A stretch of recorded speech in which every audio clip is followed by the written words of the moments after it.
ஆள்வது என்ன எளிதமைந்தா? தமிழ்நாட்டில் இவ்வளவு பெரிய மாறுதல் நிகழும் என யாரும் ஏன் வெற்றி பெற்றவரை கூட எதிர்பார்த்திருக்க மாட்டார். பணம் செலவழிப்பவனே வேட்பாளராகும் அரசியல், ஜாதி பார்த்து வேட்பாளர் நிறுத்தும் அரசியல், மக்களுக்கு அறிமுகமான வேட்பாளரை நிறுத்தும் அரசியல், இப்படி தன்னுடைய பழகி வந்த எல்லா இயல்புகளையும் விட்டுவிட்டு யாராவது ஒருவர் 234 தொகுதிகளிலும் யாரையோ வேட்பாளராக நிறுத்தும் வலிமையை மட்டும் பெற்றிருந்தால் போதும், அவரிடம் ஆட்சியை ஒப்படைத்துவிட மக்கள் தயாராக இருந்தார்கள் என்பது வாக்கு பெட்டிகளை திறந்த பிறகுதான் தெரிய வந்தது. தலைகீழான மாற்றத்தை புரட்சி என்பார்கள். இந்த தேர்தல் ஆரவாரம் இல்லாமல் தலைகீழாக புரட்டி போட்ட தேர்தல். புதிய கட்சியில் சில வேட்பாளர்கள் குற்றவாளிகள், இன்னும் சிலர் மாற்று கட்சிகளில் தேர்தலில் நிற்க இடம் கிடைக்காமல் இங்கு வந்து பெரிய வெற்றியை பெற்றுவிட்டவர்கள். புதிய கட்சி தலைவரின் கொள்கைகள் என்ன என்று யாரும் கேட்டதில்லை. இவையெல்லாம் கட்டாயம் இல்லையா என்று கேட்டால், சாதாரணமாக கால சூழலில் இவையெல்லாம் கட்டாயமானவைதான். வெண்டிக்காயின் முனையை ஒடித்து பார்த்து முற்றல் இலசு தெரிந்து வாங்கும் போது நம்மை ஆள்கிறவர்களை நாம் கண்டித்து சுண்டி பார்த்து தேர்வு செய்ய மாட்டோமா? ஆனால் மக்களுக்கு இருந்த அசாதாரண நெருக்கடியில் இந்தியாவில் உடனடியாக தோற்கடிக்கப்பட வேண்டிய ஆட்சிகள் என்ற 2 ஆட்சிகளை கருதினார்கள். ஒன்று இசுடாலின் ஆட்சி, இன்னொன்று மம்தா ஆட்சி. இன்னொன்று மம்தா ஆட்சி. இவர்களுடைய ஆட்சிகளை மட்டுமல்லாமல் இவர்களையும் குறிவைத்து தோற்கடித்தார்கள். இவர்களின் ஊழல் வரம்பற்றது என்பது ஒரு புறம் இருக்கட்டும், அந்த ஊழலின் மீது வழக்கு பதிவு செய்யும் அதிகாரம் இவர்களிடமே இருப்பதால் அவர்கள் சட்டத்திற்கு மேலானவர்களாகி விடுகின்றனர். ஊழல் அரச நீதி ஆகிவிடுகிறது. KN நேரு மீது ரூபாய் 1100 கோடிக்கான வழக்கு பதிவு செய்ய அமலாக்கத்துறையால் முடியவில்லை. பதிவுக்கே உச்சநீதிமன்றம் வரை போக வேண்டியிருக்கிறது. ஒரு கிரிமினல் குற்றவாளியை மந்திரியாக சிறைக்குள் ஆளுநர் பதவி பிரமாணம் செய்து வைக்க மறுத்தும் அவரை மந்திரியாக நியமித்து அவரை மாண்புமிகு என்று அழைக்கும்படி செய்யும் இசுடாலினால் முடிந்தது. 1.5 ஆண்டு சிறையிலேயே மந்திரியாக இருந்து அவர் சாதனை படைத்தது திராவிட மாடலின் வரலாற்று சாதனை. இதேபோல் ஒரு ஆசிரியர் வேலைக்கு ரூபாய் 25 லட்சம் வீதம் 25,000 தகுதி போதாதவர்களை அந்த பணிக்கு நியமித்து விட்டார் மம்தா. உச்சநீதிமன்றம் இவ்வளவு எண்ணிக்கையில் அவர்களை எப்படி நீக்குவது என்று அதை ஏற்றுக்கொண்டு படுத்துவிட்டது. பேரளவில் ஊழல் செய்தால் சட்டத்தின் முனையை உடைத்து விடலாம் எனும் புதிய நீதியை உண்டாக்கிவிட்டார் மம்தா.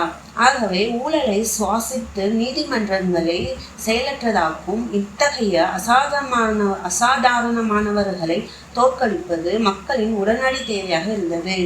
தமிழ்நாட்டில் இதற்கு வழக்கமான மாற்று கட்சியை நாடாமல் ஒரு புதிய கட்சியை தேர்வு செய்திருக்கிறார்கள். இந்த புதிய ஆட்சியின் முதல்வர் பதவியேற்றவுடன் நாட்டுக்கு அளித்த வாக்குறுதி, நான் லஞ்சம் வாங்கவும் மாட்டேன், யாரையும் வாங்கவும் விடமாட்டேன், பாரதி கேட்டிருந்தால் தேன் வந்து பாயுது என்று இதை சொல்லியிருப்பான். நானும் வாங்குவேன், வாங்குவர்களிடமும் தொடைப்பங்கை பெறுவேன்.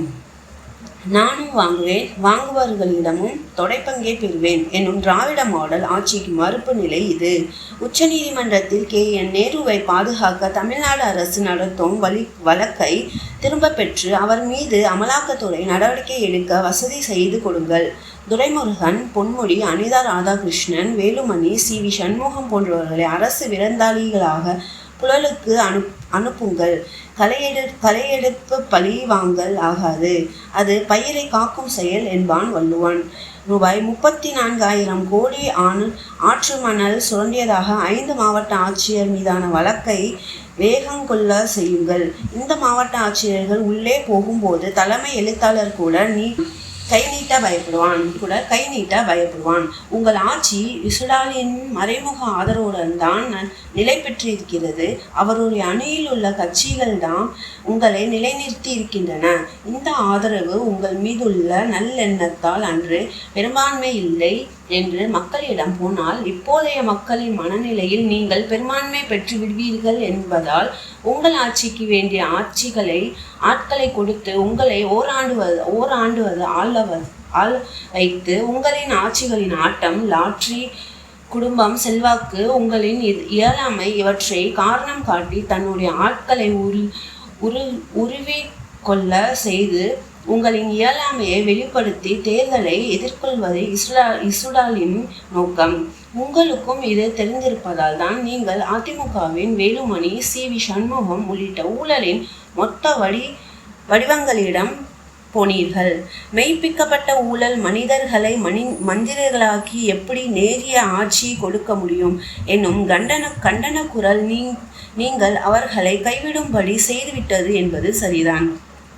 பரந்தூர் பன்னாட்டு விண்ணூர்தி நிலையத்தை வேறு இடத்திற்கு தூக்கும்படி பேசாதவர்களே இல்லை.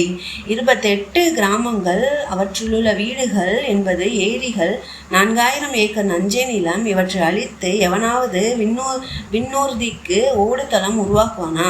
விண்ணூர்தி ஓடுதளத்தை கரட்டு நிலங்களுக்கு மாற்றுவோங்கள். ஆனால் செலவை பார்க்காதீர்கள், மக்களின் வாழ்வை பாருங்கள். நீங்கள் அந்த மக்களுக்கு வாக்களித்தீர்கள், இப்போது வாழ்வழியுங்கள். தூத்துக்குடியில் காப்பர் ஆலைக்காரனுக்கு உதவும் நோக்கில் அமைதியாக ஊர்வலம் வந்த அப்பாவி மக்களை குறிவைத்து சுட்ட 17 போலீஸ்காரர்களின் மீது கொலை வழக்கு பதிவு செய்து அவர்களை தண்டிப்பதற்கு நீதிபதி வழிகாட்டியது போல் ஆவண செய்யுங்கள். இரத்தக்கரை படிந்த இந்த போலீசாரை காப்பதை தன் கொள்கையாக கொண்டிருந்தார் இசுடாலின். 17 உயிர்களும் உங்களின் இந்த நீதி செயலுக்கு அரணாக நிற்கும், அவை அமைதியடையும். எடப்பாடி கொண்டு வந்தது என்று இசுடாலின் போல்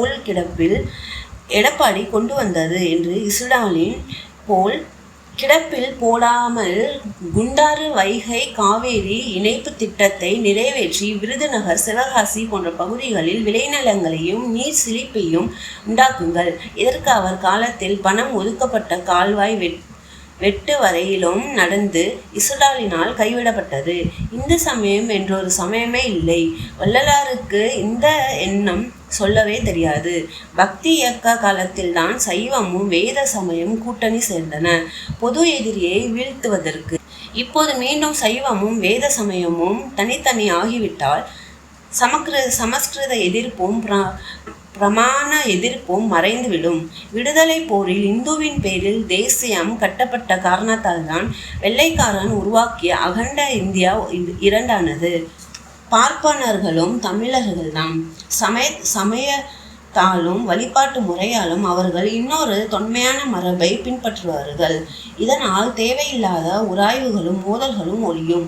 அவர்களின் மேலான அறிவு இந்த மண்ணுக்கு பயன்படும். அரசு அந்த துறையை தமிழ் சமயங்கள் மற்றும் வேத சமய அறநிலைத்துறை என்று மாற்ற வேண்டும். கடைசியாக ஒன்று, நேரிய ஆட்சி என்பது எது?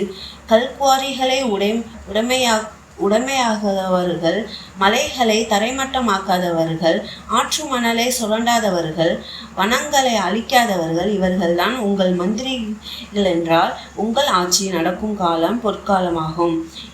இல்லாவிடில் கற்காலம்தான். ஓர் இளம் பெண் தன்னுடைய தாலிச்சங்கிலியை பறித்து விட்டார்கள் என்று தன்னந்தனியே எந்த எம்எல்ஏயின் தயவுமின்றி நேரடியாக புகார் கொடுத்தால் சில காலத்தில் திருடர்கள் தண்டிக்கப்படுவதோடு அந்த சங்கிலி 14 கேரட் சங்கிலியாகவோ எடை குறைந்த சங்கிலியாகவோ போலீசாரால் அந்த திருடனின் பெயரிலேயோ மறுகளவு செய்யப்படாமல் திரும்பி வந்து விடுமானால் அதுவே நல்லாட்சியின் இலக்கணம். ஒரு வயதான பெண் தனக்கு ஓய்வூதியம் வரவில்லை என்று ஒரு தாசில்தாரிடம் புகார் அளிக்க எந்த ஆளுங்கட்சிக்காரரையும் கூட்டிக் கொண்டு போகாமல் தாசில்தார்களும் மேசைக்கு அடியில் கையை நீட்டாமல் 15 நாட்களில் அந்த ஓய்வூதியம் வீடு தேடி வந்து விடுமானால் அதுவே நல்லாட்சியின் இலக்கணம். ஆள்வது என்ன எளிதாமை.